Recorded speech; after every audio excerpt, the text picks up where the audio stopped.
Unorganised sector को लाभ देने के लिए प्रधानमंत्री जी के द्वारा पहले मुद्रा योजना और बाद में सीधे जो हमारे खाती, नाई, तेली, धोबी, कुम्हार, सुनार जैसी जो जातियां हैं, बुनकर, इनके लिए प्रधानमंत्री विश्वकर्मा योजना को शुरू किया गया है। नहीं, पार्टी का काम कर रहे हैं, पार्टी जो जिम्मेदारी देती है उन कामों को करते हैं और अभी तो अलवर लोकसभा चुनाव को फोकस कर रखा है। ये ग्रामीण क्षेत्र में महिलाओं को आर्थिक रोजगार देने के लिए और लखपति दीदी बनाना। पिछले दिनों जब विकसित भारत यात्रा चली थी तो जो ड्रोन दीदी थी, मतलब जैसे गांव में हम पहले सर्विस सेंटर होते थे तो खेतों में जो ड्रोन से यूरिया वगैरह डाला जाता था, उसके लिए ड्रोन दीदी बना। अलवर की जनता ये भी चाहती है कि वो चुन रहे हैं आपको, तो उसके पीछे सबसे बड़ी वजह वो प्यास बुझ जाए, ना केवल इंसान की, खेत की भी। ये मेरा वादा नहीं है, ये संकल्प है और मैं उसको पूरा करूंगा। जनता का दिल तभी जीता जाएगा जब भूपेंद्र यादव यहाँ से उस अंतर को पाटते हैं जो 3,30,000 रहा था। इस बार देखो, जनता का भरपूर आशीर्वाद मिलेगा। मैं संख्या में नहीं गिनता, मैं दिल की गहराइयों को छूने वाला आदमी। अलवर में आए कांग्रेस यहाँ भी आपने खत्म कर दी। कांग्रेस तो डूबता हुआ जहाज बन गई है। कौन कांग्रेस में रहना चाहता है और कौन कांग्रेस में आएगा? जिनके पास कोई नीति, नीयत, लोगों के रोजगार का विषय नहीं है।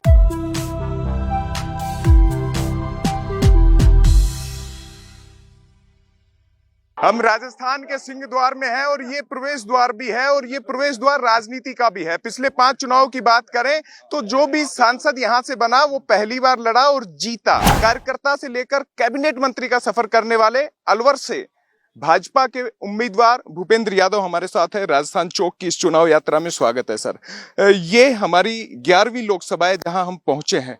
कहें तो एक शगुन का भी माहौल है और लोकसभा में आपका भी शगुन है, प्रवेश कर रहे हैं, कैसा लग रहा है? राजस्थान का सिंह द्वार है। राजस्थान के सिंह द्वार में सबसे पहले फेस में चुनाव हो रहे हैं, तो यहाँ के पे जो मोदी की गारंटी किया हुआ है वो पूरे देश में जा रही है। आप पर जिम्मेदारी तो 400 पार ले जाने की है। आप अलवर में हैं, अलवर से क्या निगाहें आपकी देश की तरफ भी? नहीं, पार्टी का काम कर रहे हैं, पार्टी जो जिम्मेदारी देती है उन कामों को करते हैं और अभी तो अलवर लोकसभा चुनाव को फोकस कर रखा है। कुछ देर पहले आपने लखपति दीदी की बात की, राजीविका के लिहाज से बात की। प्रधानमंत्री नरेंद्र मोदी का भी फोकस इसी पर है कि आधी आबादी बढ़े और जीडीपी का जो आंकड़ा है वो बढ़े।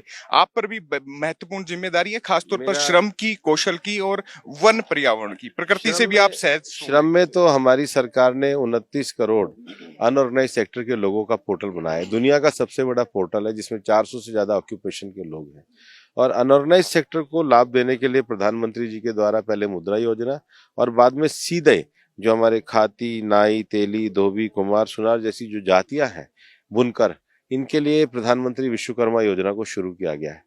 प्रधानमंत्री जी के द्वारा जो देश के 85 लाख सेल्फ हेल्प ग्रुप को प्रमोट करने की बात है, ये ग्रामीण क्षेत्र में महिलाओं को आर्थिक रोजगार देने के लिए और लखपति दीदी बनाने के लिए। और आपने देखा होगा कि पिछले दिनों जब विकसित भारत यात्रा चली थी तो जो ड्रोन दीदी थी, मतलब जैसे गांव में हम पहले सर्विस सेंटर होते थे तो खेतों में जो ड्रोन से यूरिया वगैरह डाला जाता था, उसके लिए ड्रोन दीदी बनाए ताकि उनको वैकल्पिक रोजगार क्या क्या हो सकते हैं, ग्रामीण क्षेत्र के रोजगार की मार्केटिंग कैसे हो सकती है।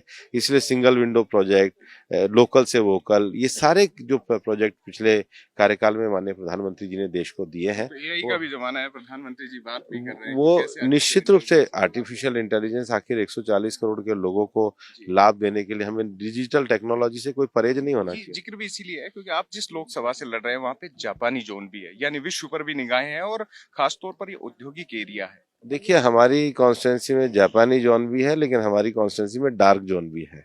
तो डार्क जोन के पानी की चिंता के लिए हम ईआरसीपी जैसे नहरी प्रोग्राम को लाए, पर जल संरक्षण के लिए अमृत सरोवर योजना, स्थानीय एनिकेट्स को बनाना, लोकल बांधों में पानी लाना, उसके लिए भी हम पूरी तरीके से कार्य कर रहे हैं। मैं पूरे क्षेत्र का भ्रमण भी करके आया, बड़ा मुद्दा था सर यहाँ पे, और वो कह रहे थे कि 22 लाख आपके वोटर्स हैं, उनकी उम्मीद बढ़ गई है कि कैबिनेट मंत्री आए हैं, बड़ा चेहरा आया है और सबसे महत्वपूर्ण भूपेंद्र यादव आए हैं, जो कहते हैं वो कर दिखाते हैं। तो ये पानी का वादा जनता के बीच में खड़े हैं। आपने इंटरव्यू भी, अच्छी बात है कि जनता के बीच में दे रहे हैं एक वादा। अलवर की जनता ये भी चाहती है कि वो चुन रहे हैं आपको, तो उसके पीछे सबसे बड़ी वजह वो प्यास बुझ जाए, ना केवल इंसान की, खेत की भी। ये मेरा वादा नहीं है, ये संकल्प है और मैं उसको पूरा करूंगा। एक और सवाल सर यहाँ बन जाता है, क्योंकि हमेशा ये सवाल विपक्ष उठाता रहता है, खासतौर पर आपके युवा जवानी जोश की बात करते हैं, आप भी जोशी और राजस्थान से जुड़ा हुआ है, अजमेर में पले बढ़े, पिता यहाँ पर रेलवे में जॉब करते रहे, और इसी के साथ एक और मुद्दा यहाँ पर हमेशा उठाते रहे बाहरी का, लेकिन राजस्थान से ही जुड़ाव है, राजस्थान से ही राज्यसभा सांसद रहे और अब लोकसभा की तरफ बढ़ रहे हैं। हाँ, तो राजस्थान मेरे लिए तो सौभाग्य का विषय है, खबर की अच्छी पैरोकारी करूंगा। पैरोकारी तो सर करनी पड़ेगी, क्योंकि एक महत्वपूर्ण सवाल दो तीन और रह जाते हैं, पीएम मोदी से भी जुड़े हुए और खास तौर पर यहाँ के संगठन के लिहाज से। संगठन का आपने दिल जीता है, अब जनता का दिल जीतने की बारी है, और जनता का दिल तभी जीता जाएगा जब भूपेंद्र यादव यहाँ से उस अंतर को पाटते हैं जो 3,30,000 रहा था। इस बार देखो, जनता का भरपूर आशीर्वाद मिलेगा। मैं संख्या में नहीं गिनता, मैं दिल की गहराइयों को छूने वाला आदमी हूँ। एक बड़ा महत्वपूर्ण सवाल ये भी, आप किसी भी राज्य में जाते हैं, बिहार की बात कर लें, महाराष्ट्र की बात कर लें, मध्य प्रदेश की बात कर लें, यूपी की बात कर लें, लंबी लिस्ट है। अलवर में आए कांग्रेस, यहाँ भी आपने खत्म कर दी। कांग्रेस तो डूबता हुआ जहाज बन गई है। कौन कांग्रेस में रहना चाहता है और कौन कांग्रेस में आएगा? जिनके पास कोई नीति नीयत, लोगों के रोजगार का विषय नहीं है। और आप फिरोजपुर यहाँ पे इस गांव में मैं गया था, उन गांव में देखो, आप पूरे रामगढ़ एरिया में देखो किस तरीके से लोगों से भेदभाव किया है। पानी को लेकर भेदभाव, पीने के पानी को लेकर यहाँ के विधायकों के द्वारा भेदभाव किया गया। भाई ये तो ऐसा तो भेदभाव नहीं होना चाहिए जो कांग्रेस के राज में हुआ। सबका साथ सबका विकास, और जिन्होंने महिलाओं के पानी को लेकर के घपला और भेदभाव किया है, जनता उनको और अच्छा सबक सिखा। कंपनी बाग में एक बुजुर्ग मिले थे, उन्होंने कहा एक सवाल मेरी तरफ से पूछना हाँ। कि भूपेंद्र यादव अब तक तो विधायकों को इकट्ठा करके सत्ता संगठन को मजबूत करते रहे, अब जनता में असली परीक्षा है, ये अग्नि परीक्षा पार करने में क्या उनका अनुभव रहा है? बोले एक एक्सपीरियंस जरूर पूछना, जो जनता के बीच में वो गए सीधे तौर पर। नहीं, अच्छा लगा, और मैं तो संगठन का आदमी हूँ और लोगों का प्रेम मिल रहा है, तो मुझे तो नहीं पता था कि इतना प्रेम मेरे लिए बिखरा पड़ा है। मेरे को मिला है तो मैं उसको सिर पे स्वीकार करता हूँ और कर्जे के सहित उसको लौटा। बड़ा वोट मिलेगा एक से। एक दो सवाल और महत्वपूर्ण है, आपसे जुड़े हुए, क्योंकि आपको चुनावी यात्रा में फिर से पकड़ेंगे हम, ऐसा नहीं है कि इस चुनावी यात्रा में छोड़ेंगे। अहीर रेजिमेंट आपके दिल से भी जुड़ा हुआ है और आपने संघर्ष भी किया है, लेकिन ये मुद्दा बनाया जा रहा है, कह रहे हैं कि केंद्र में कैबिनेट मंत्री थे, उन्होंने कैबिनेट मंत्री, ये मुद्दा जो है संवेदनशील मुद्दा है, और मैं पहली बार कोई आदमी है जो त्रिशूल धाम पे गया है, वहां पे जाके रात्रि बिताई है, और प्रधानमंत्री जी ने वहां पर स्मारक बनाया। इससे पहले तो कभी कांग्रेस ने स्मारक भी नहीं बनाया, खुद राजनाथ जी उसका उद्घाटन करके आए थे।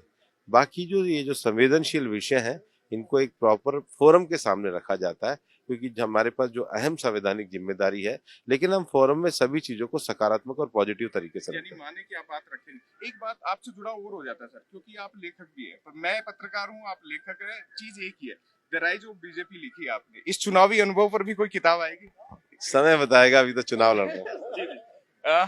तो ये थे भूपेंद्र यादव। बहुत सारी बातें हैं जो अधूरी है, फिर इनसे बातचीत होगी। बहुत सारे ऐसे सवाल हैं जो इनसे किए जाने हैं। एक सवाल और था, सर एक अंतिम सवाल ले लेते हैं स्थानीय राजनीति से। जितेंद्र सिंह चुनाव लड़ने से दूर हो गए, आपका नाम सुनकर ऐसी चर्चा है, लेकिन वो कहते हैं एक भले आदमी को, सहज इंसान को यहाँ हारने के लिए भेज दिया। देखो, ये चुनाव मोदी की गारंटी पर है, मोदी की गारंटी के आगे सब फीके। बेहद अहम। तो भूपेंद्र यादव से सीधे सवाल किए ग्राउंड यात्रा में, और भी मुद्दों पर हम बातचीत करेंगे, और इन्हीं सवालों का जवाब हम जानने की कोशिश करेंगे कि राजनेता अपनी स्थानीय नीति और रीति पर कैसे काम करता है। फिलहाल के लिए कैमरामैन सुरेश शर्मा के साथ अंकित तिवारी, राजस्थान चौक, अलवर।